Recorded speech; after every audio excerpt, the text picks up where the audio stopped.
Ya, terima kasih Anda masih bersama kami di seputar Aceh. Pemirsa, selama habis Lebaran Idul Fitri ini, permintaan sapi dan kambing mulai meningkat di Aceh. Tingginya permintaan mempengaruhi harga jual di tingkat peternak hingga berimbas pada harga di tingkat penjual.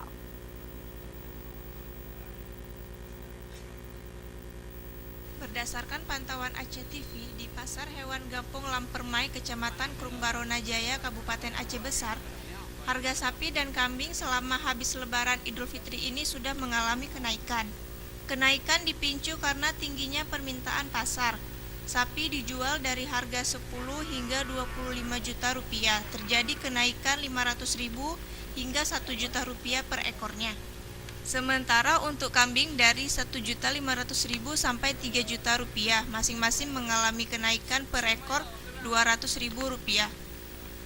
Menurut Haji Usman selaku pedagang mengatakan, tingginya masyarakat yang membeli sapi dan kambing ini dikarenakan untuk persediaan hewan ternak untuk Hari Raya Idul Adha.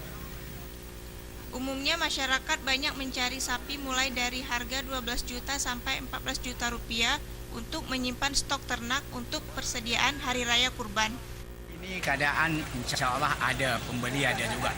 Bukan cepat, sedang. Kalau masuk bulan 7 nanti itu sudah mulai menunjak naik itu. Harga 13 sampai 14 naik. Ini sedang ini, belum lancar. Berarti terkait dengan hari ini ada mengalami kenaikan nggak harganya? Ada 500 hari ini naik. Nanti bulan 7 ini 1 juta lebih naik sapi. Kalau sekarang yang beli insya Allah ada menang sikit. Berarti permintaannya kalau udah masuk bulan 7 itu udah mulai meningkat? Sudah mulai, itu cepat kali itu insya Allah. Bulan 8 sudah masuk bulan haji. Sudah gawat lagi barangnya. Lebih lanjut, Haji Usman menambahkan, kenaikan tidak hanya di Pasar Hewan Lampermai, akan tetapi di sejumlah pasar hewan di Aceh Besar.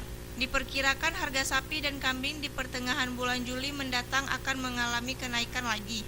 Untuk stok sapi sendiri hingga saat ini masih mencukupi di Aceh Besar, karena banyak sapi didatangkan dari kabupaten kota lain di Aceh. Tim Liputan Aceh TV.